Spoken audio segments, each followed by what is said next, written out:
손잡고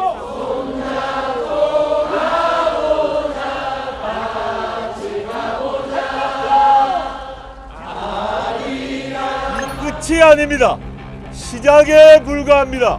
지금까지 유지해왔던 그 기세와 그 결기를 그대로 유지하며 똑같은 마음으로 행동할 것입니다. 촛불혁명의 정신에 따라 바로 이 자리에 모여서 윤석열 대통령의 거부권을 거부할 것을 결의하기 위해서 여기에 모였습니다. 목표한 바를 이루기 위해서 끝까지 갈 것입니다.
질문을 받기 전에 저희가 창당한 이후 한 달밖에 겨우 지나지 않았습니다.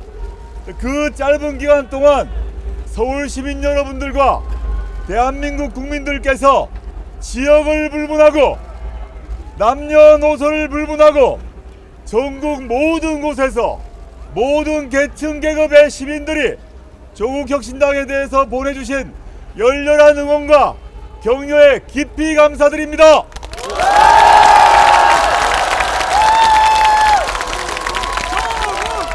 저희는 그 마음을 이렇게 읽고 있습니다.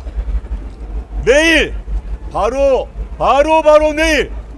내일을 우리 서울 시민은 물론 전국의 우리나라를 살아가는 모든 애국 시민들이 우리가 가진 표 2장으로 윤석열 정권을 심판하라는 것, 그 마음을 저희가 가장 먼저 끌어안고 그 마음을 실현하기 위해서 지금까지 가장 강하게, 가장 빠르게, 가장 단호하게 달려왔기에 지금까지 이 짧은 시간 동안 서울 시민 여러분과 대한민국 국민들이 뜨겁게 도와주셨다고 생각합니다.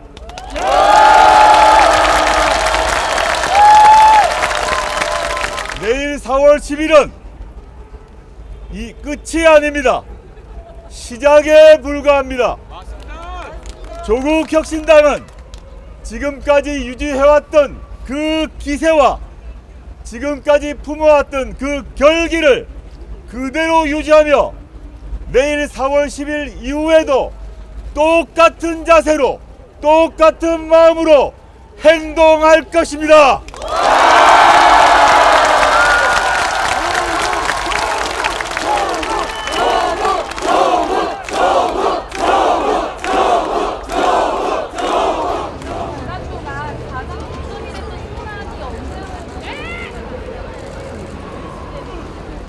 이번 총선의 정신은 즉 현 시점의 시대 정신이기도 하다고 생각합니다.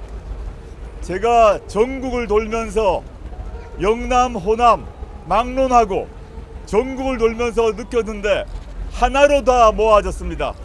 지난 2년간 윤석열 정권의 실정과 비리를 심판을 하고 우리나라 대한민국의 민주공화국의 가치를 복원하고 그리고 민생경제를 복구하라. 그것이 이번 4월 10일 총선의 정신이라고 생각합니다. 맞습니다. 저는 4월 10일 총선 앞두고 감히 자랑을 하자면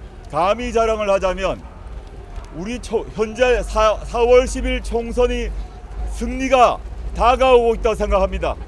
아직 완벽하지는 않고 아직 조심스럽습니다. 우리가 조금만 노력하면 승리가 눈앞에 있습니다. 이 승리를 쟁취하는데 조국혁신당의 등장과 역할이 매우 중요한 하나의 역할을 했다고 감히 말씀드립니다.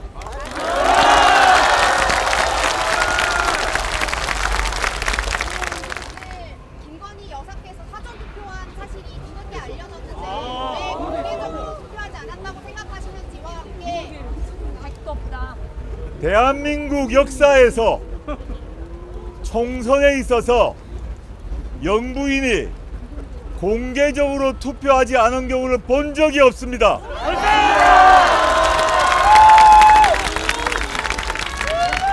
무엇이 부끄러운 것입니까? 무엇이 두려운 것입니까? 그 이전에 지금 100몇십 동안 잠적을 하셨는데 그 이전에 수많은 장소에서 나오셔서 자신의 패션을 자랑하시던 그분이 왜 모든 역대 영부인들이 당당히 나서서 총선 투표를 하시면서 투표함에 투표를 넣을 때 왜 공개적으로 투표를 하지 않으셨습니까?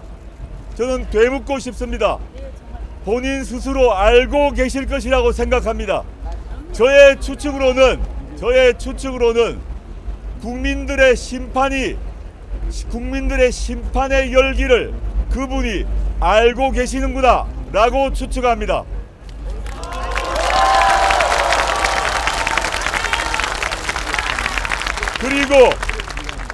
그리고 4월 10일 이후 변화된 국회 구성 하에서 이루어질 각종 법률 제정 등으로 인하여 자신이 어떠한 상황에 처할지에 대하여 두려워하고 계신다고 생각합니다.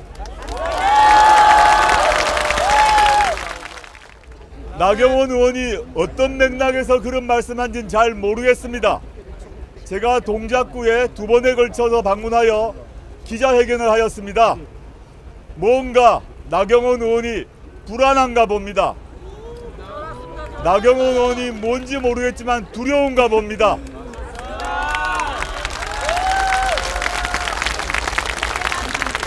나경원 의원은 단지 한 명의 국회의원이 아니라 윤석열 정권의 창출에 기여한 분입니다. 두 번째, 윤석열 정권 지난 2년간의 실정과 비리에 공동 책임이 있는 사람입니다. 당연히 두려워해야 할 것입니다. 당연히 동작 구민들이 나경원 의원이 지난 2년간 무엇을 하였는지, 윤석열 정권의 창출에 어떤 역할을 하였는지를 잘 알고 계실 것이라고 믿습니다. 답을 대신합니다.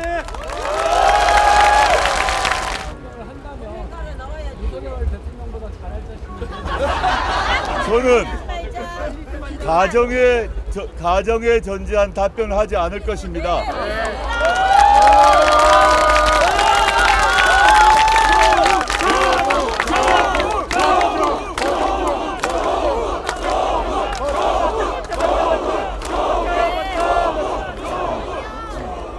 제가 몇 번에 걸쳐 답을 드렸지만 일국의 대통령의 자리는 아무나 하는 것이 아니라고 생각합니다. 한때 인기가 있다고 해서도 안 된다고 생각합니다. 저는 여전히 조금만 조용히 해주시면 좋겠습니다. 네네. 여전히 지금도 자질과 경륜이 부족하다고 생각합니다. 이상입니다. 일단 현재 제 마음은 오늘 이렇게 서울에서 오늘 이 자리가 어떤 자리인가를 생각해 보았습니다. 박근혜 국정농단 기억나시죠? 네! 박근혜 정권의 국정농단을 모든 시민들이 접하고 분노해서 촛불을 들고 일어나서 박근혜 정권을 조기 종식시켰던 바로 그 장소입니다.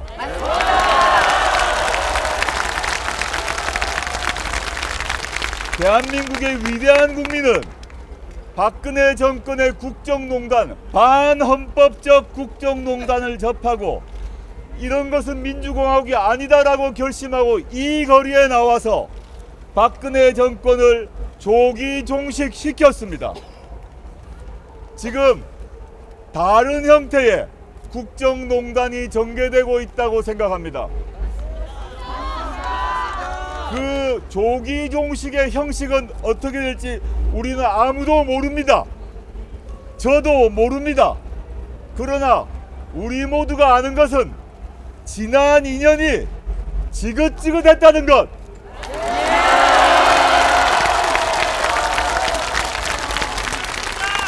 그리고 또 우리가 아는 것은 3년은 너무 길다는 것.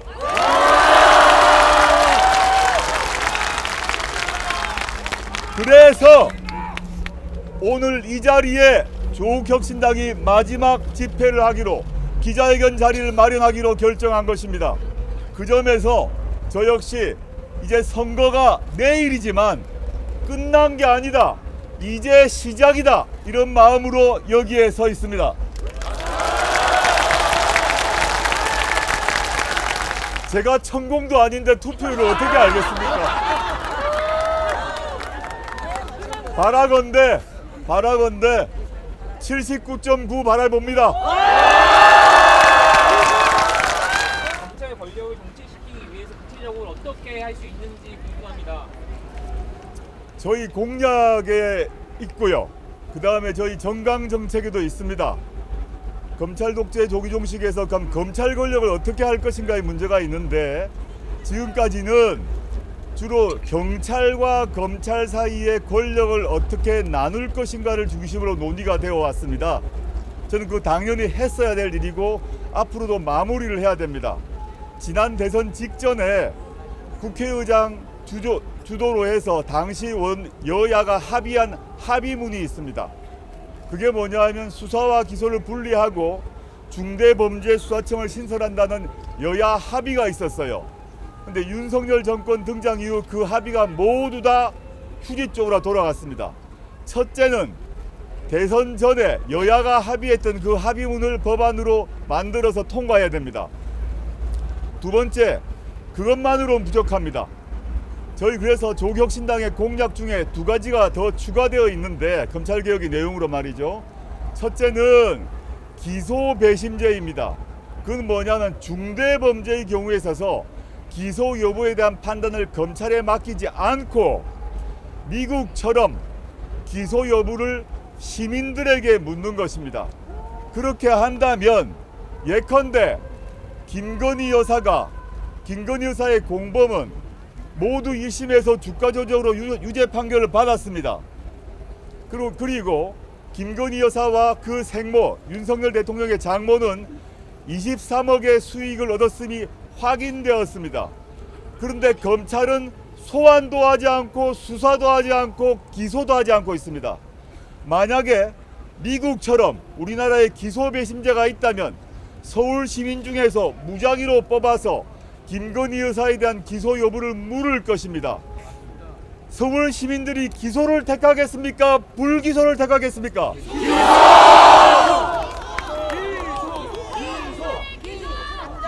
그런 맥락에서 미국에서 이미 오랫동안 실시하고 있는 기소 배심제를 도입해야 된다고 생각합니다.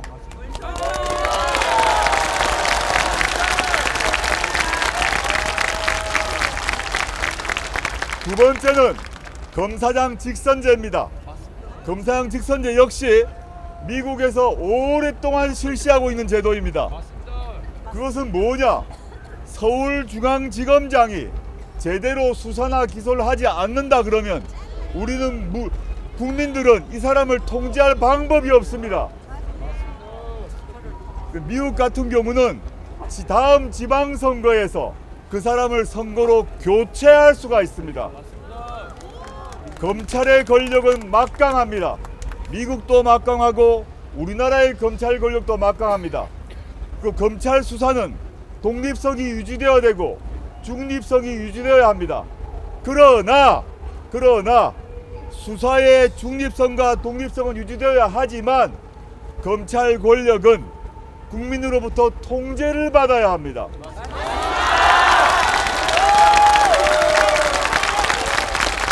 그 통제를 받아야 되는 장치가 검사장 직선제입니다. 그리고 세 번째, 소소하지만 의미 있는 게 하나 있습니다. 검찰 조직의 제일 수장이 누구입니까? 검찰총장이라고 부릅니다. 법무부의 하위기관인데 다른 기관은 부의 하위기관을 다 청장이라고 부릅니다. 경찰청장, 관세청장, 청장인데 검찰만 총장이라고 부릅니다. 저는 빨리 이름을 바꿔서 검찰총장이 아니라 검찰청장.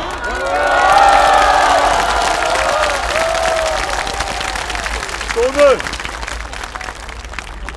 수사권과 기소권을 분리하게 되면 기소청장이 되어야 될 것입니다.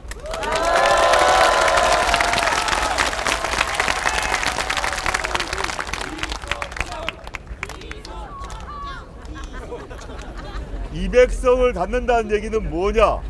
윤석열 대통령의 거부권 오남용을 막을 수 있는 것이죠.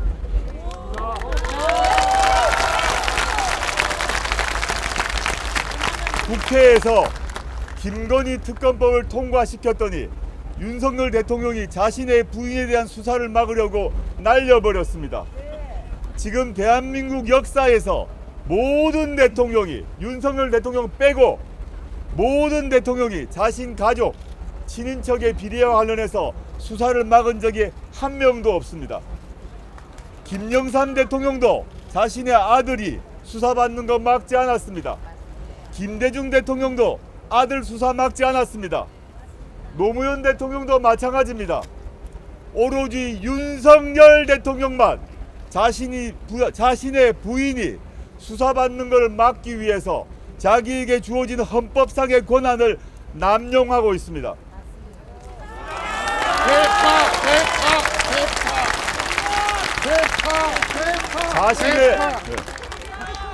자신의 부인을 보호하기 위해서 대통령 거부권을 남용하고 있는 것만이 아닙니다.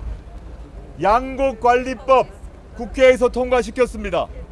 대통령이 거부했습니다. 세월호 특별법 국회가 통과했습니다. 날려버렸습니다.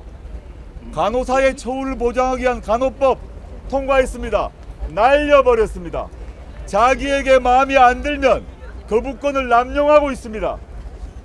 그런데 내일 국민 여러분들이 이러한 무도한 행태에 대해서 여러분 한 명 한 명이 심판자가 되어 여러분 한 명 한 명이 재판관이 되어 여러분의 두 표로 심판을 하여 200석이 확보된다면 윤석열 대통령의 거부권을 거부할 수 있습니다.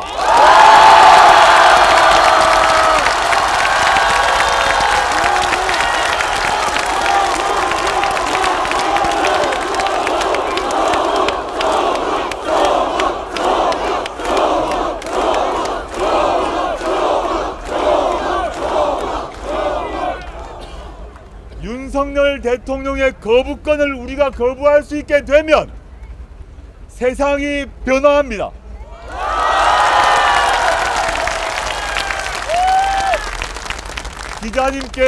기자님의 첫 번째 질문과도 관련이 있습니다만은 조국 혁신당은 용산 앞에 가서 윤석열 대통령에게 탄원하지 않을 것입니다. 부탁하지 않을 것입니다.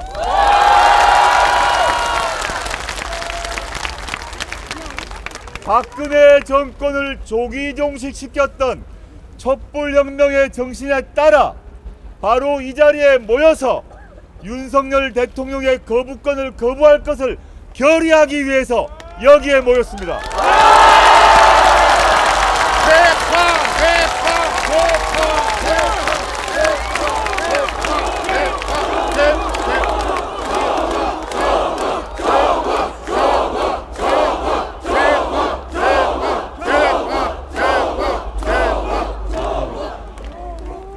대통령이 무도하게 거부권을 행사하면 국민은 그 대통령을 거부할 수 있습니다.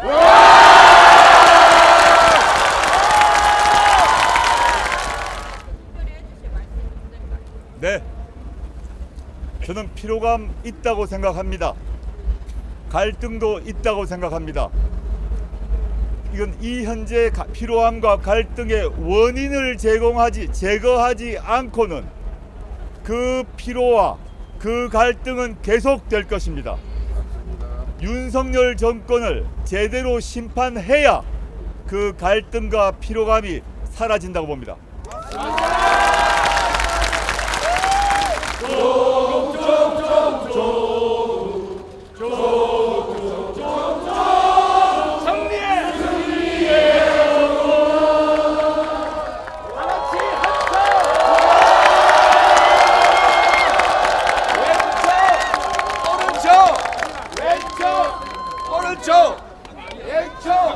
오른쪽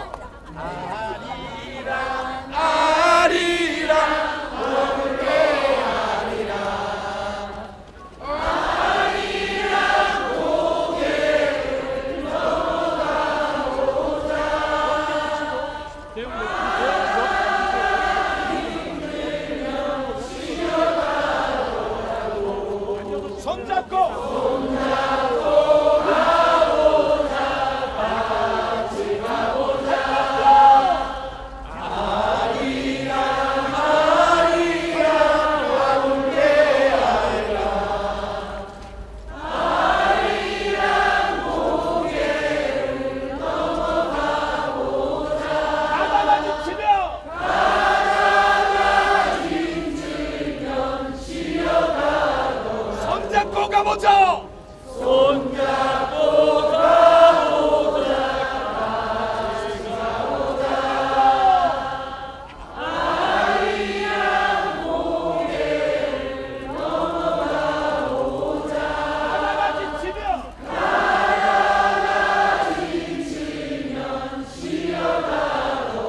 손잡고 가보자.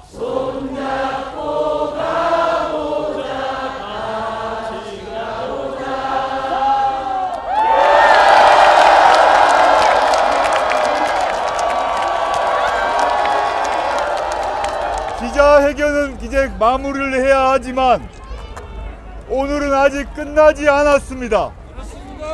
저 뒤에 있는 깃발에 무엇이 적혀 있습니까? 국민이 헌법이다 라고 적혀 있습니다. 저기 태극기와 함께 국민이 헌법이라고 적혀 있습니다. 우리는 여기에 왜 와 있는가에 대한 생각을 한 번 더 하시고 내일 그 어느 누구도 아닌 우리 자신의 손으로 윤석열 정권을 심판할 수 있습니다.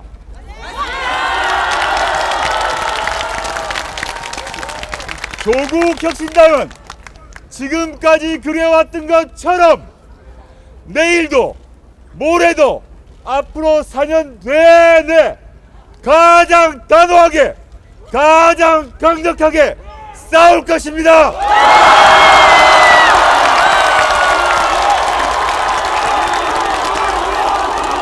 저도 조국 혁신당도 부족함이 많습니다. 그 부족함은 오로지 여기 계신 서울 시민과 대한민국 국민이 도와주셔야 합니다.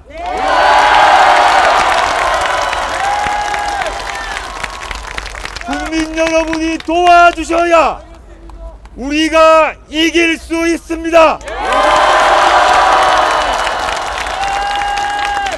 다시 한번 호소합니다. 도와주십시오. 도와주십시오. 도와주십시오.